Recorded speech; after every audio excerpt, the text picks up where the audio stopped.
আসসালামু আলাইকুম। Welcome back to my channel. আশা করছি আল্লাহর অশেষ রহমতে সবাই ভালো আছেন। আমিও আল্লাহর রহমতে অনেক ভালো আছি। আজকে আমি নিয়ে আসলাম নতুন আরেকটা ভিডিও। আজকে আমি আপনাদের ছায়া বা পেটিকোট যে যাই বলুন না কেন এটা তৈরি করে দেখাবো। কাপড়টিকে আমি 4 ভাঁজে ভাঁজ করে নিয়েছি এবং এটা দেখুন আমি আগে থেকেই 3 ইঞ্চি পরিমাণ কাপড় আমি এটা কেটে রেখেছি। দেখুন এখানে 3 ইঞ্চি পরিমাণ আছে। এটা হচ্ছে মাজার যে ফিতা ফিতা ঘর রাখার যে ছায়াতে রাখে পেটিকোটে, সেই কাপড়টা আমি কেটে রেখেছি। এখানে আরও কাপড় জোড়া দিতে হবে, এটুকুতে হবে না, ওটা পরে আমি জোড়া দিয়ে দেখিয়ে দেব। তাহলে প্রথমে আমি কাপড়টার লম্বার মাপ রয়েছে, লম্বার মাপটা আমি এখানে মোট 42 ইঞ্চি রয়েছে। আমি কাপড়টা হচ্ছে 2 গজ 6 গিরে কাপড় নিয়েছি, মানে যতটুকু কাপড় আছে সবই আমার লাগবে। এবং সাইড থেকে দেখুন আমি 1.5 ইঞ্চি পরিমাণ কাপড় এটা কেটে রেখেছি, মানে লম্বা লম্বি সাইড থেকে এটা দিয়ে আমি ফিতা তৈরি করব। তাহলে দেখুন আমি এইখান থেকে কাপড়টা ইসে বন্ধ সাইড হচ্ছে আমার দিকে আছে, খোলা সাইড সামনের দিকে। তো খেয়াল করবেন এখানে মাপটা মাজা যা হবে সেই মাজাকে 4 ভাগে ভাগ করতে হবে, মাজার অর্ধেক। তাহলে এখানে আমি এখানে মাজা আপনার যদি 40 থাকে তাহলে মানে ডবল করে যদি 20 থাকে তাহলে 4 5 20, 4 ভাগ করলে 5 ইঞ্চি হবে। এখানে আমি 6 ইঞ্চি পরিমাণ নিয়েছি, যেহেতু আমার মাজা হবে হচ্ছে 42 ইঞ্চির একটু বেশি আছে, সেই জন্য আমি 6 ইঞ্চি উপর দিকে 6 ইঞ্চি এবং আমার সামনে যে এই পাশের দিকে 6 ইঞ্চি রেখেছি। দেখুন আড়াআড়ি করে মাপটা অবশ্যই সোজা রাখবেন না, এটা হচ্ছে 6 ইঞ্চি আড়াআড়ি করে রাখতে হবে। এই দেখুন নিচের দিকে এই সাইডে 6 ইঞ্চি এবং উপরের দিকে ওই সাইডে 6 ইঞ্চি, এভাবে আমি স্কেল দিয়ে দুইটা দাগ মিলিয়ে দিয়েছি এবং আপনারা ভাঁজ করেও নিতে পারেন, সমস্যা নেই। এখন আমি এই মার্ক অনুযায়ী কাপড়টিকে কেটে নিচ্ছি। বন্ধুরা, এই পর্যায়ে আমার ছোট্ট একটি রিকোয়েস্ট, আপনারা যদি আমার চ্যানেলের নতুন সদস্য হয়ে থাকেন তাহলে প্লিজ চ্যানেলটিকে সাবস্ক্রাইব করে পাশে থাকা বেল আইকন অন করে রাখবেন আমার পরবর্তী ভিডিওর নোটিফিকেশন পেতে। আর যারা অলরেডি আমার চ্যানেলটিকে সাবস্ক্রাইব করেছেন তাদেরকে জানাই অসংখ্য ধন্যবাদ। এখন আমি কাপড়টি কাটা হয়েছে, দুইটা পার্ট এক জায়গায় রাখবো। এক পার্টে পেয়েছি আমি 4টা, আর এক পার্টে পেয়েছি হচ্ছে 2টা অংশ। এটা আমি সেলাই করার সময় পর্যায়ক্রমে আপনাদের দেখিয়ে দেব। দেখুন কাপড়টিকে একটার উপরে একটা এভাবে বসিয়ে দিতে হবে। দেখুন এভাবে কাপড়টিকে এক জায়গায় বসিয়ে এই কোণা থেকে 1 ইঞ্চি পরিমাণ এভাবে উপর দিকে মার্ক করে দিতে হবে এবং আমি মার্ক করে দাগ দিয়ে নিয়েছি। এটা মার্ক করার অর্থ হচ্ছে যাতে পেটিকোটটি মানে সাইড থেকে ঝুলে না পড়ে। আমরা যেরকম গোল জামা বানানোর জন্য 2 পার্ট যখন গোল জামা বানাই তখন উপরের সাইডে যেরকম 1 ইঞ্চি বা 1.5 ইঞ্চি কাপড় এভাবে কেটে রাখি যাতে নিচের ঝুলটা যাতে ঝুলে না পড়ে, এটা ছায়ার ক্ষেত্রেও ঠিক তাই করতে হবে। দেখুন কাপড়টিকে আমি কেটে নিয়েছি। এটা হচ্ছে ভাঁজের যে 2 পার্ট কাপড় পেয়েছি সেই 1 পার্ট আমি নিয়েছি, মানে বন্ধ সাইডে যে 2 পার্ট থাকবে।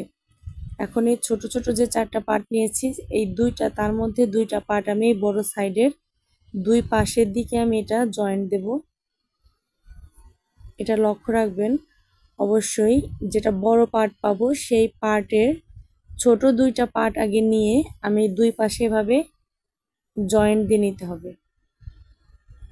দেখুন এইদিকে একটা জয়েন্ট দিয়ে নিতে হবে এবং এই পাশে একটা জয়েন্ট দিয়ে নিতে হবে, মানে 2 পাশে বড় পার্টের 2 পাশে 2টা কাপড় জয়েন্ট দিয়ে নিতে হবে। অবশ্যই 2 পাশে 2টা দিবেন, এক পাশে সেলাই করতে যাবেন না।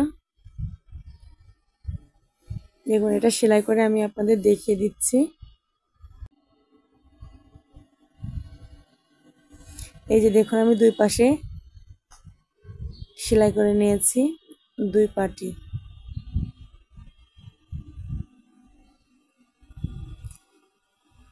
এটা অফ ক্যামেরায় আমি 2 পাটি সেলাই করে নিয়েছি 2 দিকে। এখন এই একটা পার্ট হচ্ছে সিধা সাইডে রাখতে হবে আর একটা পার্ট হচ্ছে উল্টা সাইডে রেখে এক পাশ থেকে আবার সেলাই দিয়ে নিতে হবে।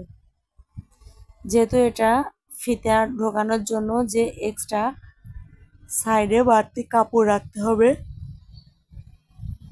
দেখুন এই সেই যেভাবে আমরা পায়জামার সেলোয়ারের ঘাট ফিতা রাখার ঘাট বানাই ঠিক সেভাবে এটাতে ওইভাবে রাখতে হবে। এক সাইড থেকে প্রথমে আগে সেলাই করে নিতে হবে, দেখুন দুইটা পার্ট এক জায়গায় রেখে, এবং এখান থেকে 4 ইঞ্চি পরিমাণ ফাঁকা রাখতে হবে।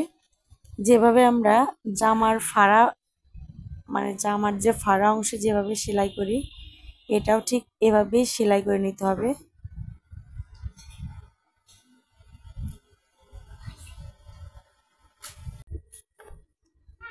দেখুন আমি এক সাইডে সেলাই করে নিয়েছি এবং অপর সাইডেও আমি সেলাই করব, কিন্তু এখানে ওই 4 ইঞ্চি পরিমাণ জায়গায় রাখতে হবে। দেখুন মাজার কাপড়টা আমি জয়েন্ট দিয়ে নিয়েছি, এভাবে ছোট ছোট ওই কাপড়গুলো যে আমি কেটে নিয়েছিলাম ওখান থেকে আমি জয়েন্ট দিয়ে নিয়েছি। আপনারা যে যতটুকু কাপড় কিনবেন সেই কাপড় থেকে টোটাল মাপটা রেখে 3 ইঞ্চি বা 2.5 ইঞ্চি যাই রাখুন ওই মাপটা রেখে ওই কাপড়ের মাপ অনুযায়ী যতটুকু বাঁচবে 2-3 ইঞ্চি বাড়তি কেটে নেবেন এই জয়েন্ট দেওয়ার জন্য। দেখুন আমি এখানে উপরের এই জয়েন্টটা আমি এক সাইডে সেলাই করে জয়েন্ট দিয়ে নিয়েছি এবং এভাবে কাপড়টিকে উল্টিয়ে অপর সাইড থেকে এভাবে সেলাই করে নিতে হবে। এই যে দেখুন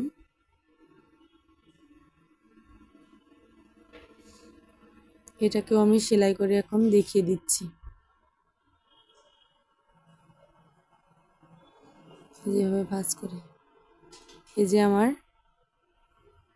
ফিতার ঘাটের ঘরের এইটা পেটিকোটের উপরের অংশটা সেলাই করা হয়ে গেছে। এই যে দেখুন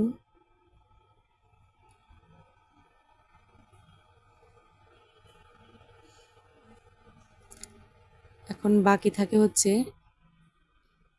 এখানে টোটালি 6 ইঞ্চি পরিমাণ আছে, আমি নিচে 4 ইঞ্চি রেখেছি আর ওটা সেলাইয়ের 3 ইঞ্চি থেকে হাফ ইঞ্চি চলে গেল, থাকে মনে হয় 4 আর 2 6 ইঞ্চি বা 6.5 ইঞ্চি মতো রয়েছে।